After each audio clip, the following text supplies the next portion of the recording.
I am suddenly finding fantasy world building the cringiest thing you have ever imagined. Didn't have me kicking my feet, didn't have me giggling, didn't have me going, didn't have me hot and sweaty, didn't have me anything.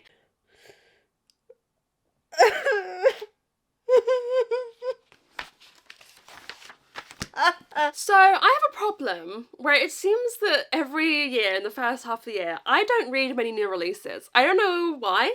I don't know what my problem is, but yeah, I don't read a lot of new releases in the first half of every year. The second half of the year, I tend to read a lot. I do like the Goodreads Mystery Thriller Awards category where I read all of them, and I get my hands on more new releases. I think it's just like a getting my hands on them thing, because I get a lot of books at Christmas, and then I get a lot of books on my birthday at the start of the year where not a lot of new releases have come out, and then I kind of don't buy any books, and so I don't really get my hands on them. However, I have for the past, this will be my third year doing this, started doing a video where I read some of the books from a list that Goodreads puts out of like the hit books of the year so far, the most popular books of the year so far, and I read one from every genre, basically, is the idea. So I read a wide array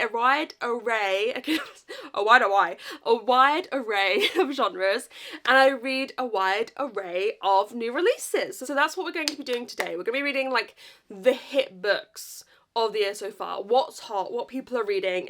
I'm fashion, I'm style, and if they can't keep up, then that's their problem. And I like to do it because I like to, you know, be in touch with the kids, you know. I'm suddenly feeling old, guys. Like 25. Am I 25? 25 is old. I was once 19 on this channel, you know. How has that happened? The past 2 years haven't really existed. Anyways, we don't get into existential dread at the start of this video. What we do need to do is hopefully read some books. We have, in the past for this video, had some super hits and super misses. So I'm excited to see what side of the coin our books today fall on. And yeah, let's just get into it and read some new releases. Okay, it's time to find out what I'm going to be reading in this vlog. I'm so excited. I've been waiting for like the past week. I needed some serotonin, you know, I needed a serotonin boost. I've been waiting for this to pop up. Usually when I do this, I pick one book from each genre, and if I've already read a book from that genre this year, I don't have to read a book. I am going to have read Witchcraft for Wayward Girls, which will be in horror. So we'll see whether I'm just going to make up the rules. Maybe we'll just read one from every genre. Depends how many genres they do. Okay, shall we get into it? I'm scared. Readers hit new books of the year so far. Okay, contemporary fiction. I'm writing down contemporary. Okay, Wild Dark Shore, I have heard wonderful things about. So that is up there. I've heard, like, Kayla loved it, people on my Patreon have loved it. My Friends by Frederick Backman, however, I feel like I need to zoom in a bit. My Friends is on my anticipated books of the year, however, whereas Wild Dark Shore wasn't. That's when I've become interested in afterwards. Chimamanda Ngozi Adichie I'm not reading. Jojo Moyes I'm not reading. Ocean Vuong I'm not reading. Okay. No, I don't know why. I'm just not intrigued by that one. These two are the heavy hitters. Do I want to read Wild Duck Shore or do I want to read My Friends? I feel like at this moment I'm going to go for Wild Duck Shore. That one's just calling to me more. I've heard so many people talk about it. I feel like this must be like one of the top books of the year so far. Sorted. Oh, okay. So they're sorted in popularity. So that is the most popular contemporary fiction book so far this year. Interesting. Okay, historical. What have we got? Ah! That literally just came out like 2 seconds ago. Oh my god. Early read reviews and Want to Read shelvings have made this the most popular historical fiction on our first half year charts, even though it was only published on June 3rd. Okay. That wasn't even out when this list came out. This list came out on June 2nd. Okay, I feel like no one will beat Taylor Jenkins Reid. No. Okay, yeah. Sorry. I can't believe I'm gonna read Atmosphere. I need to get my hands on it. I'm so excited. Up there as one of my most excited books of the year. Oh my god, I love Taylor Jenkins Reid. You don't understand how serious it is for me. Taylor. I love Taylor Jenkins Reid. Okay, next we've got romance. Great Big Beautiful Life, Great BBL, as it's known. I've heard such mixed things about this one. Deep End is there. My girl, Allie. I love you, Allie. I love My Girl Allie. Deep End was so good. Abby Jimenez, I want to read this. The Favourites. The Favourites is there. Okay, we're reading The Favourites. Haha, JK, we already read it in another video. Mysteries and thrillers, I'm going to be very intrigued to see what's on this list. The Crash by Frida McFadden. Not reading that. What if there's like nothing on this list I want to read from mysteries? You in danger, girl. I will have to read this at some point because it's going to be in the top 10. But I don't want to do it. I feel like there hasn't been a lot of buzzy mystery thriller releases so far this year. Oh, not Alice Sweeney. Oh no. Oh no. Oh no. I hate Alice Sweeney. I hate husbands. Anything that's like husbands and wives. I hate it. I hate it. Okay. Not the Perfect Divorce by Geneva Rose. No. Oh, no. Why are domestic thrillers making a comeback? Yes. This is a concern and a worry. Oh, that's scary stuff. Oh, that I feel like deep in my bones. Heartwood. Oh, that's it. Okay, these are our What is Heartwood? Works the literary side of the mystery genre, the setup. When experienced hiker Valerie Gillis goes missing on the Appalachian Trail, game warden there's a lot of names. Using 3 POVs. Oh. That doesn't sound very interesting to me either. Okay, where are the buzzy mystery thrillers of the year? Where are the mystery thrillers of the year? Where are they? Where are you? Where are you? Let's be having you! Come on! Let's give this Heartwood a go. I'm not particularly excited by that though. For my favourite genre category, that is not my favourite pick. Okay, fantasy. Here's the thing with fantasy. This is a side note. I was looking at the other list they put out halfway through the year, which is like the most read books of the year so far. In that list, most of the genres have like a lot of 2024 releases in there, maybe 1 or 2 2025 releases, but obviously I haven't had a lot of time. But obviously it's mostly like, you look at contemporary, for example, it's like mostly a lot of releases from last year. Fantasy, Midnight Library and Addie LaRue are top. Like, and it's a lot of old books. I feel like fantasy is a little bit like Struggle City. I feel like because of romantasy, fantasy is struggling. I feel like there's not a lot of buzz around fantasy books in the way they used to be. So I'm intrigued to see what's here. Bare Bones and the Midnight Soil, I do want to read. I do enjoy V.E. Schwab. The Devil, I've never read a Jarrett Abercrombie. I can't see myself reading that. The River Has Roots. This is how you use time. What? Okay, interesting. Fantasy novella tells the story of enchanted willows, ancient magical compound. I do like Sisters. Oh, okay, A Drop of Corruption by Robert Jackson Bennett. Let's go with that one. That's a series I'm in the middle of. I do want to read the V.E. Schwab as well. We can wait to do that. I want to see what people think of that. I'm not convinced, whereas this is a series I do want to continue. I see Romantasy. You can't see it because where it's screen recording, it's not taking up that part of the screen, but I see Romantasy down below. Oh god, okay. I'm gonna have to read. I'll try. God give me fucking strength. Unless there's nothing here that's first in a series. I'm not reading a book that's like fourth in a series. I haven't read the first ones. I'm gonna have to try and read something. Okay. Onyx Storm. The 3rd installment of Fourth Wing. I have read Fourth Wing. I have not read Iron Flame. The Knight and the Moth. Okay, you know what? I like the look of that. Gothic approach to the romantic tradition. Okay, I feel like I could read that. No. Sorry, whatever this is. I hate romantasy covers. They're so bad. Is it creative and unique? I'm genuinely curious. No.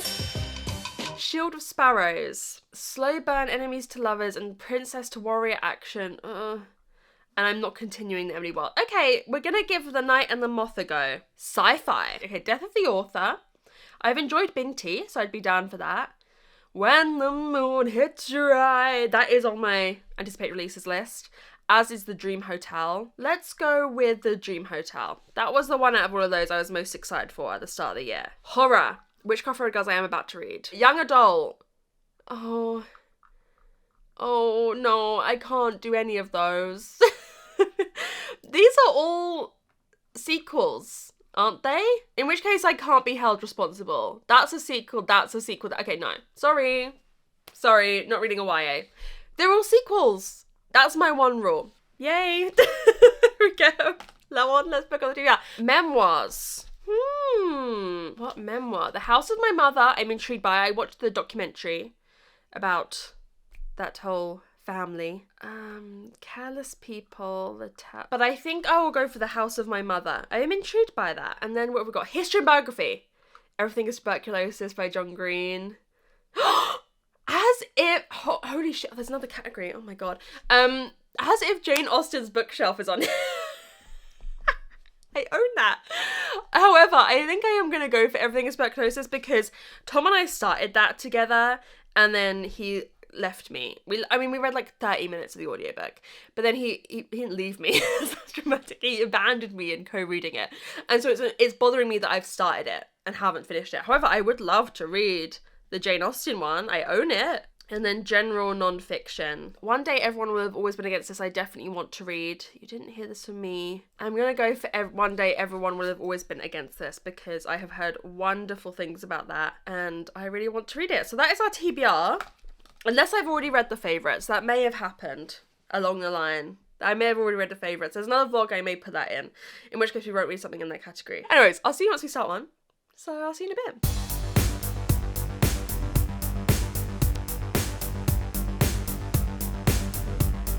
Hello, it's time to get reading the vlog. So, as my first book, I have started probably the one I'm most excited for, and that is Atmosphere by Taylor Jenkins Reid. My gal! I've given every Taylor Jenkins Reid book 5 stars, and I'm about halfway through. I'm like exactly halfway through. Basically, the story of this, we're in the 1980s, and we're following Joan, who is one of the first female astronauts at NASA, and we're following her story. We open it up with we're about 5 years in the future, and there is seemingly like a terrible accident that her and her friends are involved in. She's not in space. Her friends are like in space outside of Earth's orbit. And she's like on the mission control. I don't know what the right word is. She's the one speaking to them. And I'm just loving this book. Taylor Jenkins Reid is making me obsessed with space. The obsession that I got with it was borderline unhealthy. I don't know how I'm going to integrate in society after this. I was never a kid who was obsessed with space. I was never into space.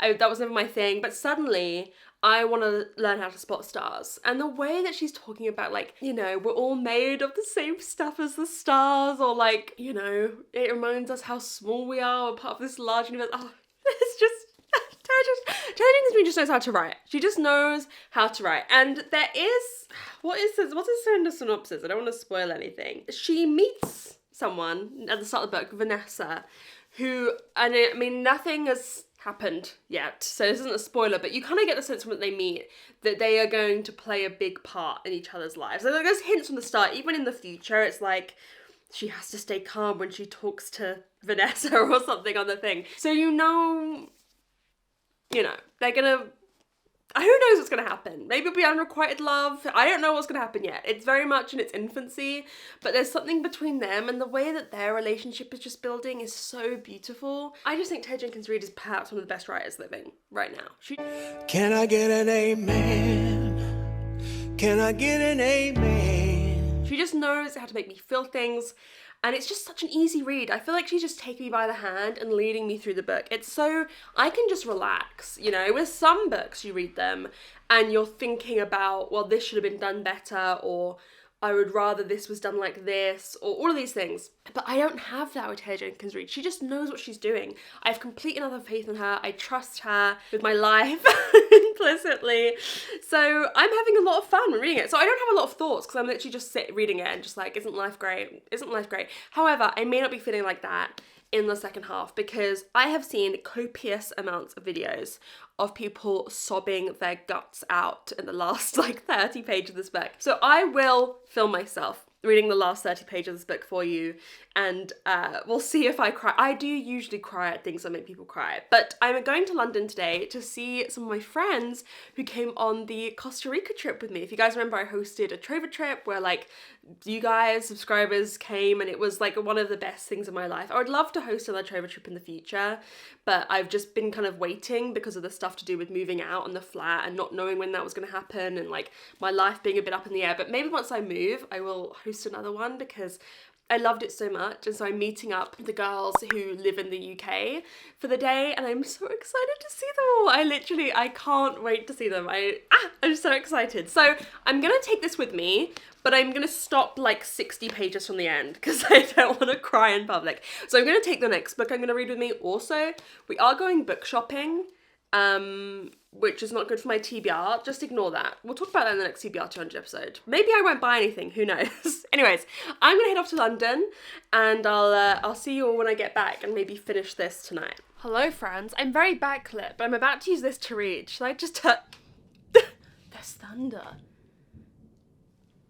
It's suddenly gone very dark and gloomy outside. I'm gonna read the last, like, 50, 60 pages of Atmosphere, and I'm gonna film myself reading it because I've heard everyone cries. I mean, what if I don't cry, though? Now I kind of feel pressure to cry. Which obviously, well, I don't know. I do want to feel something. I mean, I cry everything, so I imagine that I may. But, I'm nervous.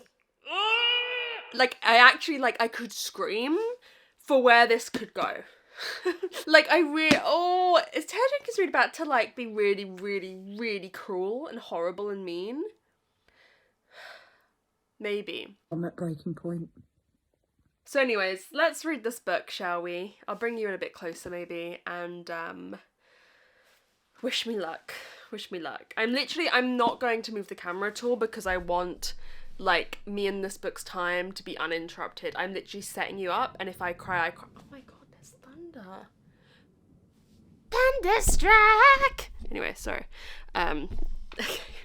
Right, let's read.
Oh, you thought we were done. You ain't seen nothing yet.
Oh my gosh, you look like you're dead. I have to read the end again. Give me a sec.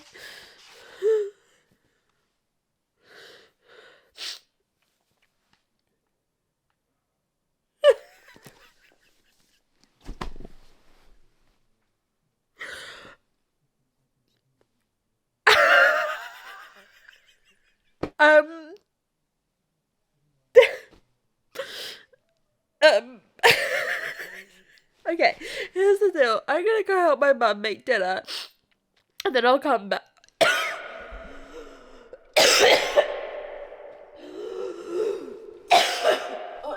from dying. I'm gonna go with my mum, make dinner. And I'll either come back tonight or in the morning with thoughts. Like, I need to think about what I want to say. I can't breathe, but it's 5 stars. This book. 5 stars.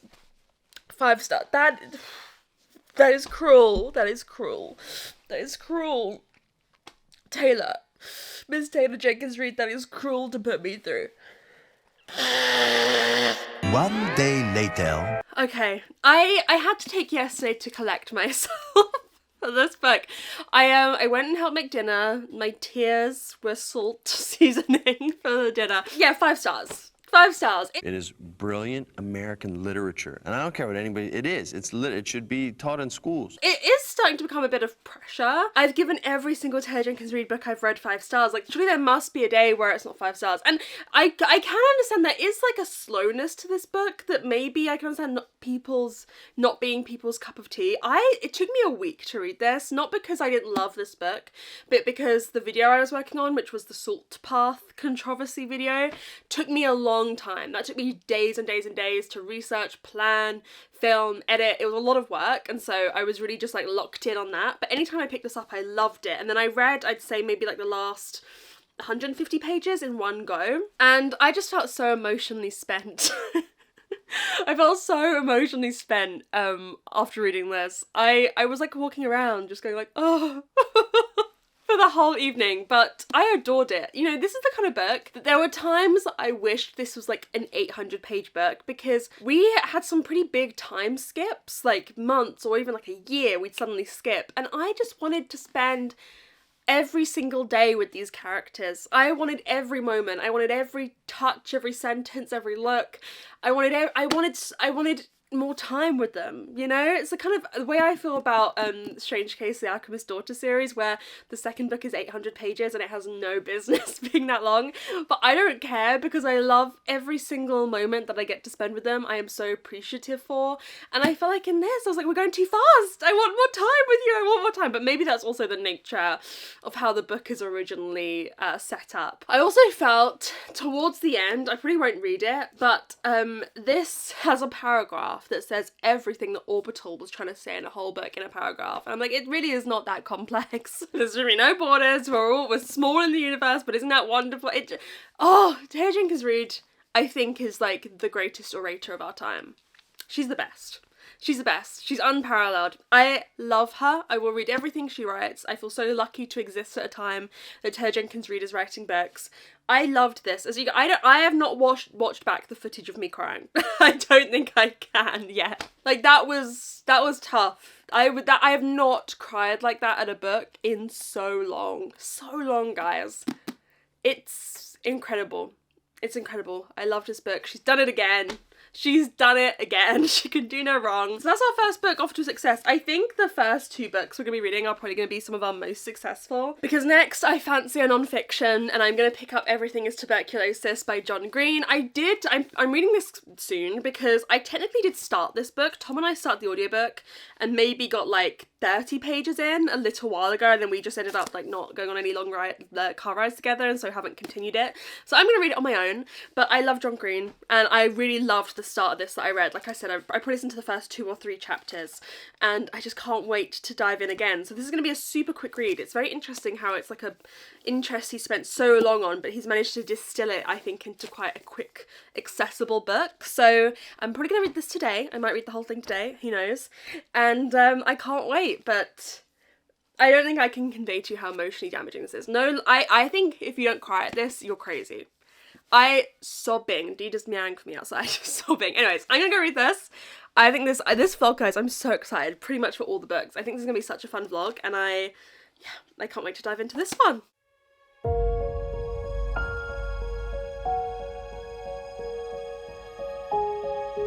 Hello friends, how are we doing? I have finished Everything is Tuberculosis by John Green. It's a very quick read, although I did take my time with it actually. I read it on like 1.5 on the audio, which is for me like tortoise, which one? a very slow pace I read it at.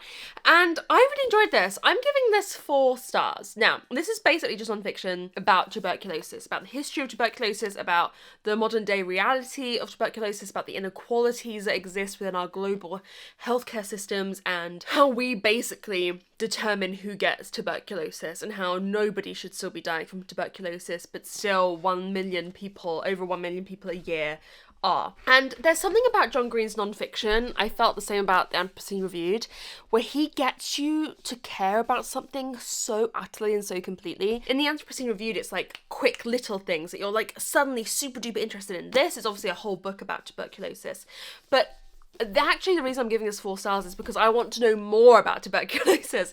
This is super short. It's a super condensed version, which I think has pros and cons. I think it makes it very accessible. I think basically anyone could pick this up, anyone could read this.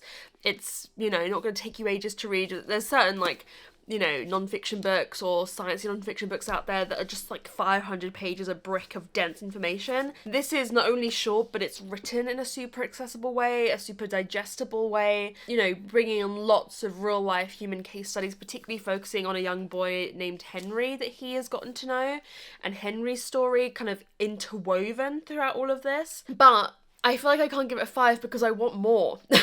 And really that, I guess, that is a pro as well. Like, he's made me want more. He's made me want more information. He does give some kind of reading recommendations at the back. But yeah, there were times where I was like, hang on, I want to delve into that a little bit deeper. You know, I want to know more about that. I wish we'd spent a little bit longer on that. There were also times where he writes it in a way that is very like, point A leads you to point B leads you to point C to point D, and you can't sometimes remember how you got from point A to point D. So sometimes I'd find myself a little bit lost just in the writing style. I think that's a good writing style, but I think because I was reading it with the audiobook, which I do recommend, which I'll get into in a sec, but I think sometimes that meant that I, like, if I got distracted for 10 seconds, I'd lose my place a little bit, if that makes sense. But I thought the wide-reaching history of this was fascinating, you know, across places, across cultures, the different attitudes towards tuberculosis, and it's just infuriating. It's infuriating the worldwide inequalities that exist, and that, like, the global order, is that the right word, is okay with existing and is okay with continuing. And really I'm the maddest at, like, the drug companies who make their shit so expensive that people in poorer countries can't buy it, and it's just, ugh. It's infuriating, and it makes me want to be even more radically left-wing. Like, the audiobook, like I mentioned, John Green narrates, which I'd really recommend. I basically just listened to all of this via the audio, although I'm glad I own the physical because I think that it's something a lot of people in my family will enjoy. So yes, 4 stars. Very successful. Another very successful book. I think now I'm going to get into one of the books that probably I know least about of all the books in this vlog, and that is Heartwood by Amity Gage, that I am only reading out of a lack of choice in the mystery thriller category. I'm on reading sprints with my patrons right now, and I was just talking to them about how, like, I actually am very concerned about what we're going to have in the mystery thriller category in the Goodreads Choice Awards in this year, because, I think it's pretty dire. It's pure evil. I think even the big names their releases this year aren't as exciting. I think the mystery thriller genre is confused. I don't think it knows what it wants to be. And maybe I need to percolate some thoughts on that and, like, do a video, because I'm concerned. I'm very concerned. Miss Frida is doing, like, deep damage. But anyways, I'm in the mood for a mystery thriller, so I think I'm going to pick this one up next. I do have a parcel to open that I've had for ages and I have forgotten to open. So let me see what it is and who it's from. Let's see. Is there a note? There is! It is from Esty! My kind friend Esty. Had to get you the last Lady Hardcastle, now on to Veronica Speedwell. Yes, I'll be reading Veronica Speedwell for my Patreon book club in September. Do you remember? Anyways, this is The Beast of Littleton Woods by T. Kinsey, the next Lady Hardcastle. Oh my god, I have the next Lady Hardcastle in my hands. Is this the last one? I think this is the most up-to-date one. After this, I'm up to date. Ooh. That's sad. I love them. I love Lady Hardcastle and Flo. I won't speak about it any longer. But this one's super fun. Also set in October, so maybe I should read this in October. I enjoy reading these at the time of year they're set. I think it just adds a certain Zanisha quality. And they make it easy for me, because at the back it always says the month and the year in which it's set. Oh, I'm so excited. I love Lady Hardcastle. Thank you so much, Esty. I will have to go thank Esty.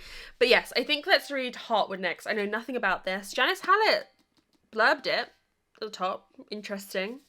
We shall see, but I know nothing. I know nothing about it, but I'm kind of in the mood for a mystery thriller.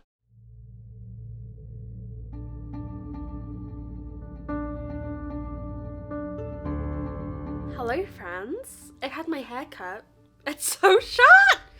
Oh my god, it's so short. I literally just had it cut. Do we like it? Gina, just because my life is falling apart doesn't mean my hair has to fall apart like yours did. It's basically the same thing, just shorter, isn't it? It's not particularly exciting. But anyways, I went around Tom's this weekend and I read a whole book in a day on Saturday, and I forgot to take my camera. Alas, I disappointed you all. But I'm here to talk about it now. So I finished Heartwood.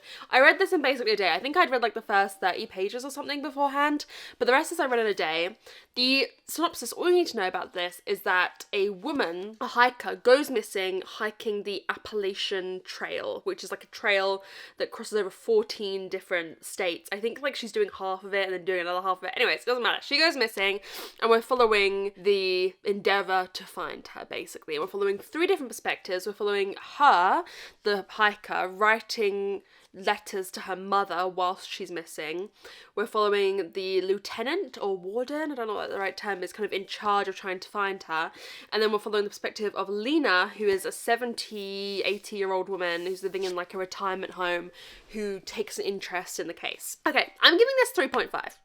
And here's the thing, I read it in a day, so I enjoyed it, but I think it has a lot of like pro points and a lot of negative points to it. I think the nature element of this is very interesting. It's set in Maine, you know, you're in the woods trying to find her. I think like the setting, the way that the woods and the forest is almost like its own character is very interesting. It is very readable, like I said. I don't think it's poorly written. I do just think, however, this is not really for me. I don't think the book knows what it wants to be. The 3 perspectives felt very disjointed to me. I liked the Lieutenant Bev the best because she's like, that's like the detective part of the story where she's trying to find someone and she's like investigating, and that's my kind of thing, right? The letters that the missing woman was writing I found a little bit pretentious at times, or just the way it was written. I mean, obviously I'm not calling a woman who's missing like and like scared she's gonna die pretentious. I'm saying that the way it was written wasn't my favourite, and the other perspective, the old woman, was my least favourite. It didn't feel like it really needed to be in the book. You know, it does have like an impact, sorry, I just feel like you're crooked, at the end, but it was good. It's good. It's a good thing. I think overall it was a good thing. I don't think the benefit of the ending plays into having that throughout the book. And there's very slow moments sometimes where you just go into like someone's emotions on something unrelated. That didn't necessarily work for me, but I think that is something you get more in like a literary mystery or thriller, which this is. This reminds me of the God of the Woods, which won for mystery thriller last year. This reminds me of that. I think this may be popular because of that a little bit, like people looking for something similar. It just, yeah, it feels very, very, very similar to me. And they both have wood in the title. I wonder if it's intentional. The ending is a little bit anticlimactic, and without saying what's happening, like, you have letters throughout the whole thing that she is writing, like, in real time. Like, you read a perspective of Bev trying to find her on day 6 or whatever, and then you read what she's writing that day. So you know she's alive at that point. There's certain points where you're not sure where she's alive. I'm not going to spoil the end, like whether she's found living or not found or whatever. But like, because of the nature of how this is written, you assume they will find her. I'm not saying whether you do or not, but you kind of assume it. Like, that's not a spoiler. You could be 50 pages in and you're like, they're gonna find her. Whether they find her dead or alive, whether, you know, regardless. I think that makes the whole reading experience a bit boring, because like, what is driving this forward then if I think you're gonna find her, or if she dies or not? You know what I mean? There's not really a mystery. It's not where is she, because we know where she is. It's not how did she end up in that situation, because she very early on in the letters tells us how she ended up in that situation. So it's really like, is she gonna be dead or alive? That is like the question that's leading. I mean, it may take a twist at the end. I'm not going to say whether it does or not. But like, why do I care then? So that was my biggest problem with it, really. If you're doing a mystery thriller, I need a reason to care. You know, romance, fantasy, or other genres are a bit different. Mystery or thriller, and this is marketed more as a mystery. There ain't no mystery. throughout it. Like, I need something moving the plot forward. I think this genre really needs like a question. It needs a question and answer. It needs something like driving a momentum. I've been yapping for quite a while. Let me try and wrap this shit up. So yeah, it just didn't stick the landing for me. It has a lot of good elements, just didn't stick the landing. I don't think it's a bad book. I just don't think it's a book for me. It was so interesting reading this, having just worked on my video about the Salt Path, which I will leave a link down below if you haven't seen, about the Salt Path controversy, because this is kind of like a fiction version of that. Like a long walk, America versus UK, but like someone going on a long walk to find meaning about themselves, to figure out what they want in life. It was just interesting reading like a thriller version of that. It felt like a real parallel in my life. And I mean, it was fine. I would every day read it over everything else that was in the mystery thriller category for this article. I am concerned about the mystery thriller category for Goodreads Choice Awards at the end of this year. Like, I'm very concerned. I think the mystery thriller genre is a bit lost. I think it needs a bit of a shake-up. I think also the fantasy is a bit lost right now. I think, like, no one's reading new fantasy. Everyone's reading fantasy from, like, 4 years ago. And the mystery thriller is completely in a chokehold by Frida McFadden, and it scares me. The balance just needs to be respected. So respect it. It scares me. I don't think the genre is doing well. I'm not, like... When I think of I don't know, there's not any big releases other than Frida. She's suffocating it. She's sucking the life out of it. Yeah, no, I'm very concerned. So that's like a whole other thing apart from this. But I am scared for what I'm going to be reading at the end of this year. I don't think the genre's going to place. Even like the mainstay authors, like your Riley Sager, your Lisa Jewell, your Ruth Ware, your Shari Lapina, I don't know. Some of those aren't in it as much anymore. But like, I don't think even their releases this year are particularly exciting releases for them. So I'm very concerned. Anyways, I am now going to go read A Drop of Corruption, I think. One of our longer ones. I'm going to go away and try and rule this. I probably, for most of these books now, especially because it's a sequel, I will just check in with you when I finish the book, because otherwise this vlog will be 10 years long. So I'm just going to go and read this, but I'm very excited. It's making progress in a series, which we know is one of my goals. I need to get better at doing. I'm actually going to do a whole video making progress in series soon, but this is a nice little teaser to get us going in that regard. And yeah, I'll let you know what I think of it, but I'm excited. I enjoyed the first one. I think I gave it 4 stars, so we'll see how I do with this one.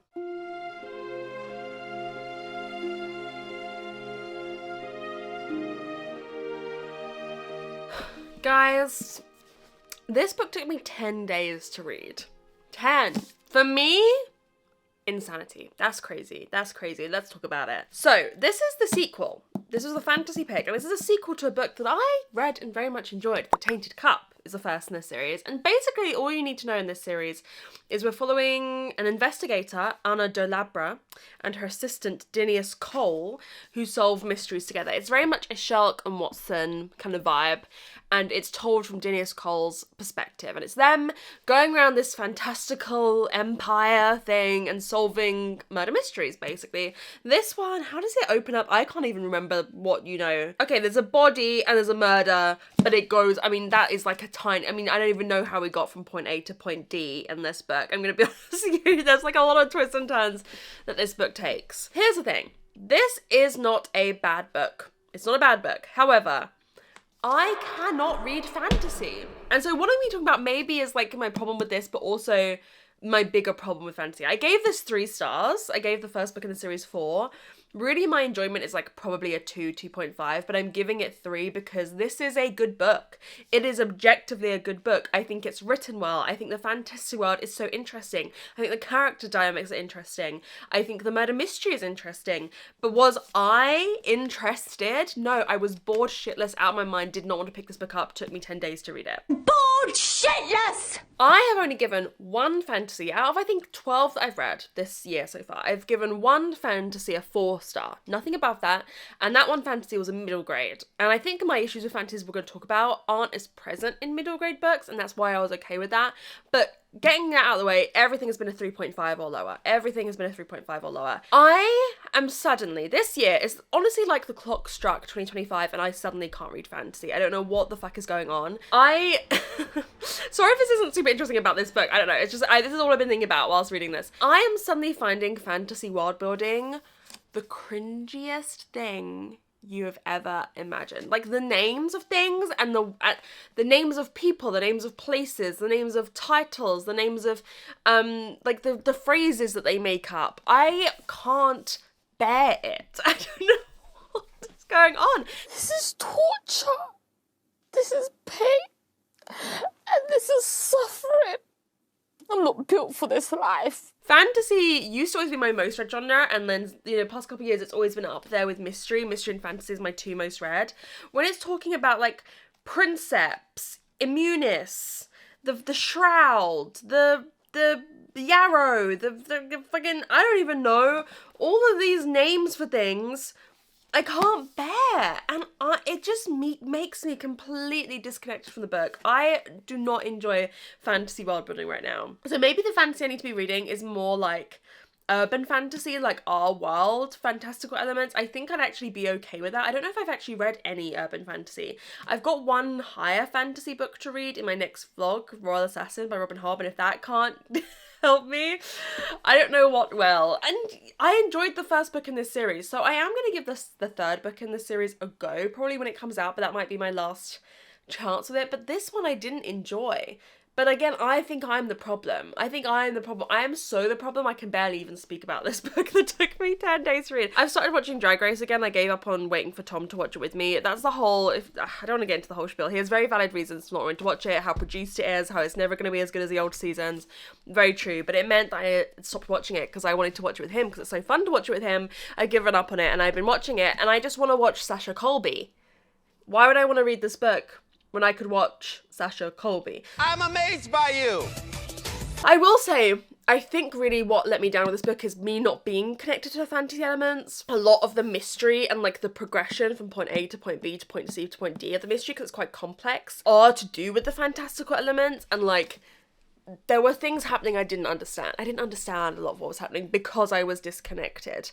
I think that was really my downfall with this. And in terms of, I don't spoil anything, but in terms of the murder mystery reveal at the end, it has a twist in this book that is seen as one of the worst twists in murder mystery land. Like, when people rank twists or talk about, like, good and bad twists in murder mysteries, it's like almost like it's a sin. It's almost like it was all a dream kind of ending twist. You know what I mean? I wrote a great short story of It Was All a Dream when I was, like, in year 4, and I thought the pen was on fire, you know what I mean? So, this is a bad review of this book, because I barely consumed it. I read it, but I am the issue. I'm the issue. I don't know what is wrong. We actually have another fantasy, but it's romantasy. I actually think I may be okay with that. Well, I'm actually excited to see what I think of that.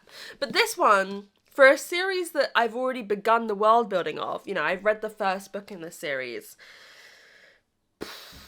did not work for me. Didn't work for me. I'm next going to pick up another one of our non-fictions, The House of My Mother by Sherry Frankie. Like I said, I've watched the documentary on Disney Plus about this family, and I thought she was really the shining star of her introspection on everything and how much she'd managed to unpack.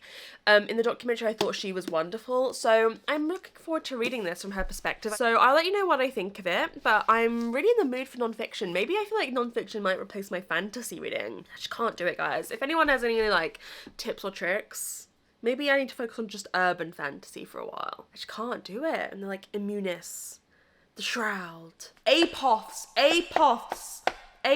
are a thing, and augurs and all these things, and I can't do it. Anyways, sorry. I'm gonna go read this. I'll let you know my thoughts when I've gotten through it. But I think this might be a quick read, and I need a quick read after taking 10 days to read this book.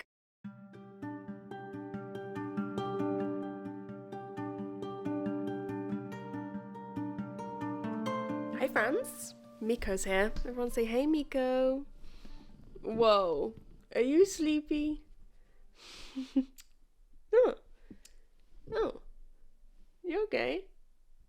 Okay. So, yesterday, I finished The House of My Mother by Sherry Frankie. I never watched them growing up. I never really watched family vloggers. Hang on, I feel like the camera angle's wrong.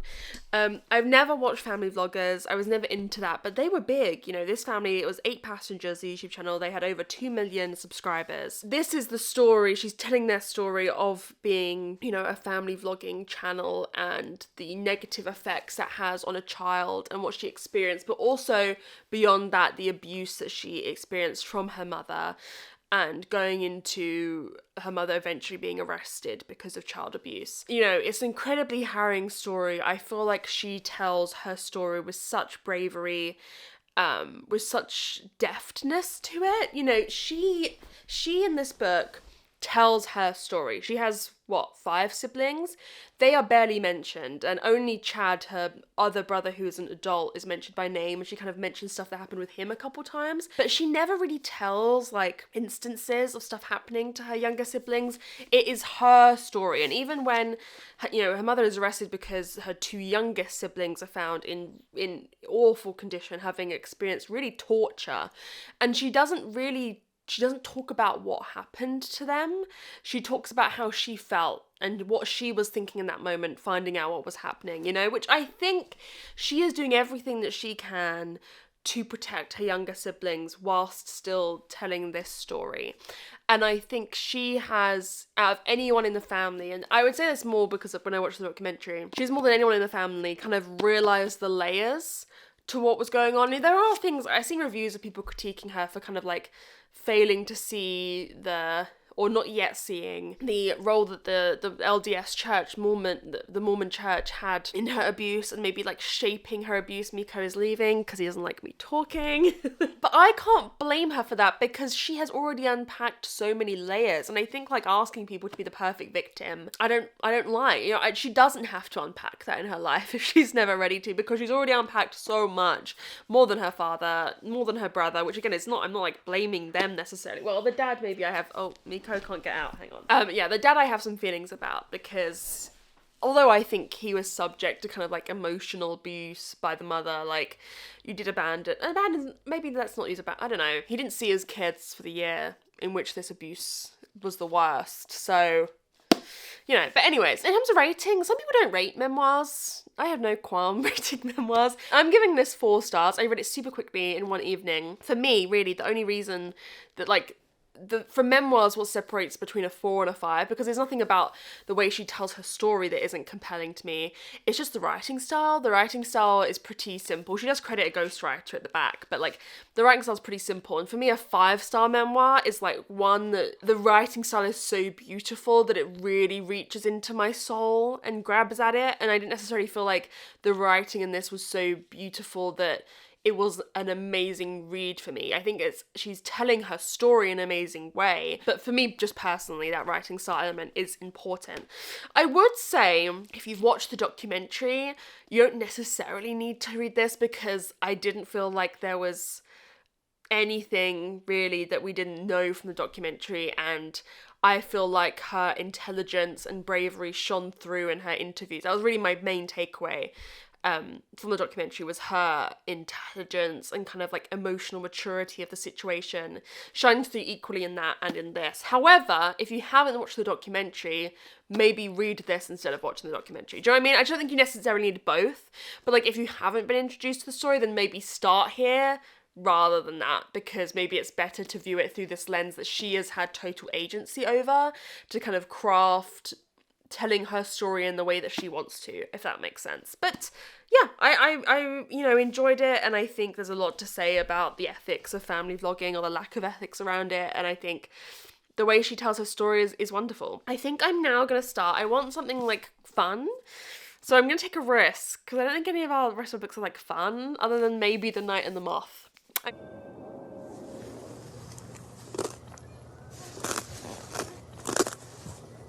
I'm going to take a risk with it, guys. I'm going to take a risk. This is the romantasy, which there's 2 layers of things going on here. One, I hate romantasy. I don't know if I've ever read a romantasy that I enjoy, other than if you cast like Legends on Lattes. Legends on Lattes isn't romantasy. So there's that. We'll see. I mean, last year edition of this video, I think I DNF'd the romantasy.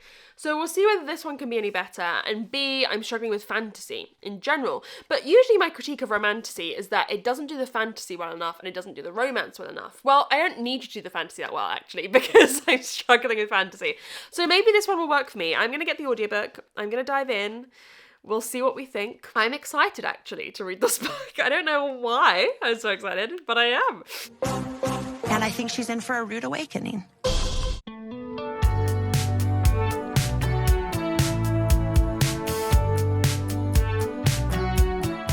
Okay, we have a book I wasn't planning to read as part of the TBR that I listed for this video. However, this was in the romance category. I think it was the top book, or I don't know, it was up there. Emily Henry's always up there. I just read this for my Patreon book club. So there's a whole discussion live show over on my Patreon if you want to hear like my in-depth thoughts about this book, like 50 minutes of me yapping about this book.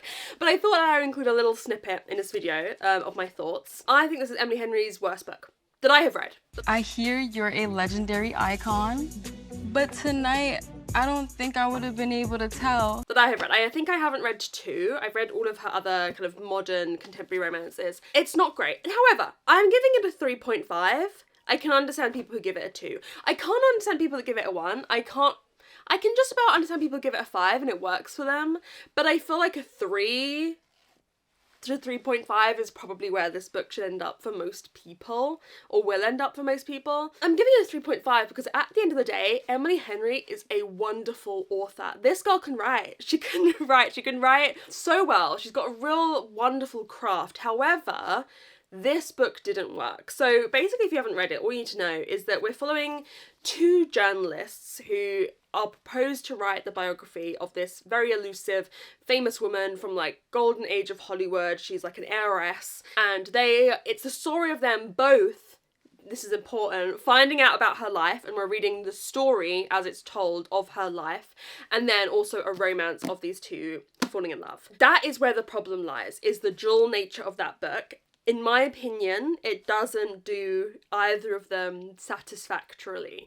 And that is always my problem with a dual timeline, dual plot, dual whatever book. It's like neither are done effectively. I think Emily Henry wanted to write the heiress story, but she can't stray away from the Emily Henry brand of the contemporary romance, and thus it had to be this like amalgamation with a contemporary romance. And girl, Emily, just write what you want to write. Like it doesn't work. It feels rushed. It feels like not enough has been poured into it. You know, when I look at something like Atmosphere, where we had to endure a year away from a Taylor Jenkins Reid book, but that feels so worth it. So much has been poured into this.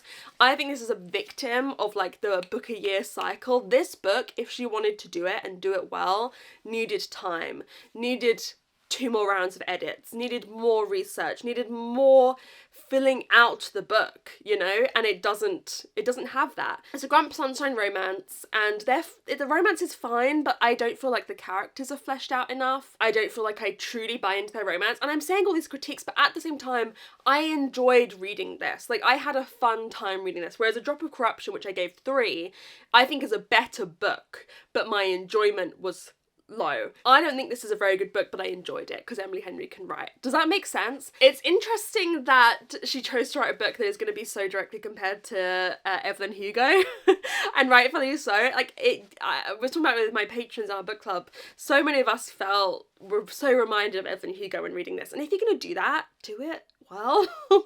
Like, that's big shoes to fill, and arguably, that kind of like an heiress, an old Hollywood star telling her story is a trope, is a kind of book that we need more of. Like, that's so fun. It's so rife for drama and emotions and feelings and regret, and like so much can be poured into that. You know, it could be, there's so many like tropes we accept in thrillers or mysteries or, you know, romances or whatever, that like surely this can be an idea that we accept and becomes, I want more of it. But if you're gonna do it as a super well-known author and with Taylor Jenkins Reid on the block, you need to do it well. If you're gonna play a game, girl, play it right.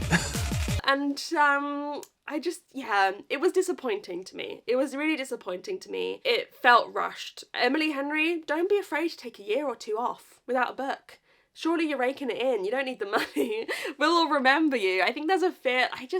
There's certain authors these days that I think need to take more breaks between books. Like, Catherine Arden's a great example of, there's a few years between all of her books, but when she comes out with it, oh my god, there is so much poured into it, you know? Whereas there's certain authors, I feel like this with Ruth Ware. Ruth Ware needs to take a break. She's written 10 books in 10 years. I need you to take a break, go fill the well a bit, and then come back. And this was just an example. I don't know if I need Emily Henry to take a break if she's just writing her contemporary romances, like standard, funny story kind of thing. But this story demanded more, and it was not given more. It was not given more time, more love, more energy, more research. In my opinion, I mean, who knows? I don't know how long Emily Henry spent writing this. But there's just so many missed opportunities for an amazing moment in this that aren't there.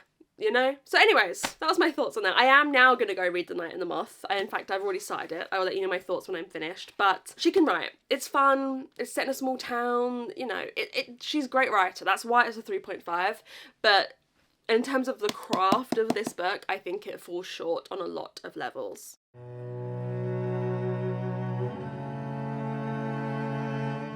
Like 1.5 stars. 1.5 stars. It's bad, yeah. Bad. Yeah. And I don't And I think didn't acknowledge you it. speak about all these other things and you No, it's kind of bad. It's I okay just to need say you it. to say that to me. It was bad. It was bad. I probably should have DNF'd this, but in this video last year I DNF'd the Romantasy, and I thought, you know what, I owe it to you, I owe it to me, I owe it to the world to try some Romantasy, to give it a go. My god. My God, there's room for everybody. Let's just say that. So, the plot of this, all you need to know is that there is a girlie who is a diviner, which these girls that get like drowned and then they can like predict the future or tell people's fates. And all of her fellow diviners start going missing from this like monastery that they live at. And she gets the help of a knight called Rory. There's a Norwich player. Sorry. There's a Norwich player whose name is Rory, but it's spelled like R-H-A-I-R-I. And me and Tom always call him Rory. Anyways, sorry. Yeah, she gets help with him and he's friends with the king, but then they go on this other side quest that I'm not really sure I understood the purpose of. Like, I skipped a lot of what this was saying, I think. But just so boring. So boring. So boring. Why is every Romantasy so fucking boring? What are we all reading? What are we all reading? My opinion is that every Romantasy that I have read so far doesn't do the fantasy sufficiently, doesn't do the romance sufficiently. Both are lackluster. The fantasy in this, yes, okay, part of this is a me problem. We don't need to go over my whole issue with fantasy again. We've touched on that, yada yada yada. Tell us all this time. But the romance didn't have me kicking my feet, didn't have me giggling, didn't have me going, didn't have me hot and sweaty, didn't have me anything. Didn't have me any reaction that I want to have to a romance. I'm so sorry. I read this entire book, guys. I suffered through this entire book. I read the whole book. I have almost nothing to say to you of the book itself. Boring! Sloppy! Lazy! You know? Deep breaths, everyone.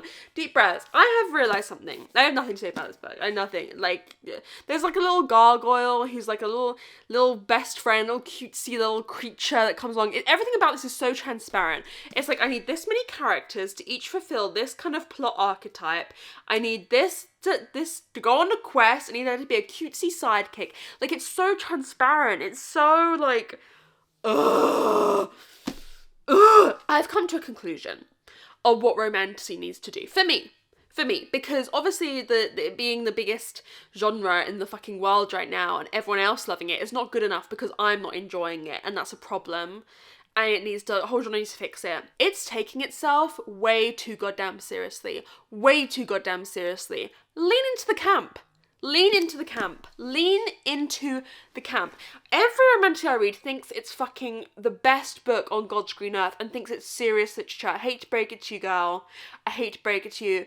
Because you're trying to do fantasy and romance, the fantasy world being in here ain't doing nothing. Basic ass, bitch ass plot. You know, I'm watching some I'm trying to get in my writing era, watching some Brandon Sanderson's lectures, and even though I haven't read a lot of Brandon Sanderson, that man, there's layers to this shit. There's layers to this shit. There ain't layers to this shit. So stop taking yourself so seriously. Because if this lent into the camp, you know how murder mystery leans into the camp a little bit, it does a shoulder into the camp, like tropes and whatever. I need you to do that. I need you to do that. Or think of like, I was, get this guys, a paranormal romance girly growing up. I've spoken about this many times. I loved Twilight. I loved every Twilight ripoff. Evermore, Hush Hush, Beautiful Dead. They lent into the camp. That was the era of camp romantasy, and I could buy into it. I could buy into it if we had that. Like, you think I want some like quivering, he's not quivering, like just some like, oh, he's a bit mean, he's a bit of a stern-faced guy, but he's, you know, he's lovely underneath.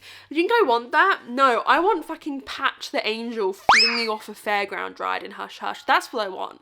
That's what I want. Lean into the camp. If this genre, romantasy, you are not pleasing me. You're pleasing the masses, but not pleasing me, and that means you are actually doing shit. Because my opinion is whose matters. Lean into the camp. Be ridiculous, be silly, be fun, be like so serious that you then go into camp. You know what I mean? Like Edward is so serious that it's then camp. You know what I mean? This is a plea. I could get on board then. But this is just boring, grey. Like, you know how this cover is just grey? This book is grey. Everything is just grey. Ugh. Boring. So bored. So bored. So fucking bored. None of the characters in this were interesting, and none of the world building in it was interesting. There was nothing making me want to read it. I read like a 2-star review on Goodreads before I'd finished it, but like when I was near the end, and I was thinking, okay, let me find my people, because this has got like a 4.4 average rating.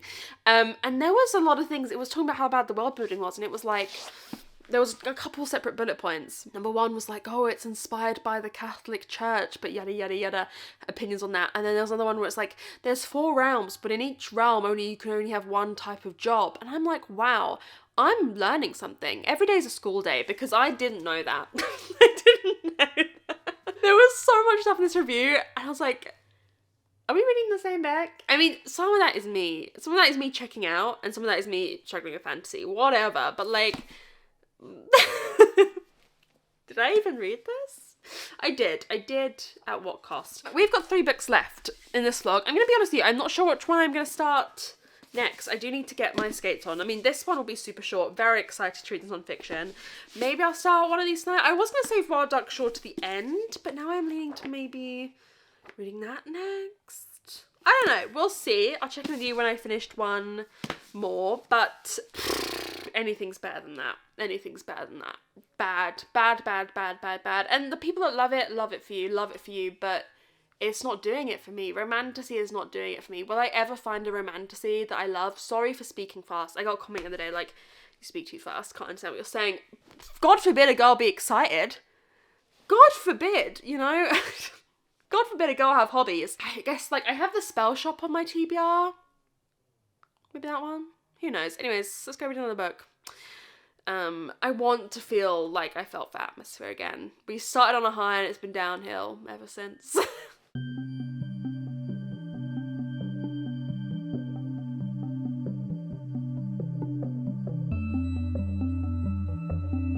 Okay, friends, I have finished The Dream Hotel by Layla Lalami.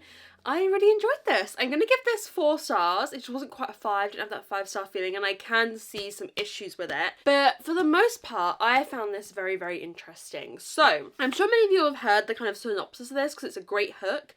Basically, our main character, Sarah, is sent to this rehabilitation, what do they call it? Because they don't say it's a prison, like a facility where people are sent when the government or these companies basically think like they're a risk to society, particularly because of their dreams. The dreams that they're having suggests that they are a danger to either those around them, they're dreaming of doing bad things, therefore they are in danger of doing bad things. Wishful thinking. Yeah. You're a dreamer. You dream a lot in your sleep. No, not really. I know. Yes, you do.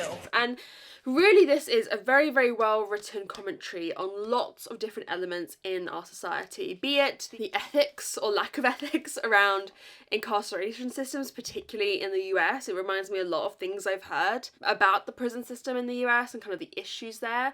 So it's a commentary on that, it's a commentary on AI, it's a commentary on how much of our data we give to corporations, commentary on like surveillance, statewide surveillance on people, and I really enjoyed this. this. I think this is incredibly well written. I really enjoyed spending time with Sarah and seeing the journey that she goes on throughout this book. I will say it is slow. Not a lot happens, and the ending isn't very satisfying, or the ending happens very abruptly. It's a very abrupt ending where you're like, whoa, whoa, whoa, whoa, whoa. I thought, like, it felt like there should have been 30 to 50 more pages at the end. It reminds me a bit of Catherine House in that regard. Catherine House is weirder, but it's kind of this slow book that is a commentary on lots of things, and at the end there's a very abrupt ending, and it's very similar to that. But yeah, I would really recommend this. I think it's something that a lot of people can enjoy if you go into it with the right expectations, and like I said, I appreciated all of what it made me think about, because this is set in a not too distant future. Commentary on climate change as well. There's climate change elements in this. It really pulls on a lot of different elements, but manages to make them feel cohesive and kind of, yeah, in one with one another. So I really enjoyed this. I have decided we're going to end the vlog there, because if I'm entirely honest with you, I've been filming this vlog for like 4 weeks now. I've just been reading slowly. I've been working on this for 5 weeks. So these last two books are two of the books actually I was most excited to read in this vlog, and they are just going to go on my TBR. They shall be read soon. In fact, I think these may both win their categories. I wouldn't be surprised if you're looking at the contemporary winner and general non-fiction winner of the Goodreads Choice Awards at the end of the year. But they will go on my TBR, and hopefully I will get to them soon. But here are the books that I did end up reading in this vlog, and I've ranked them. Where should I put The Dream Hotel? Okay, these are all the books that we did read in this vlog, which is still a lot. How many did we end up reading?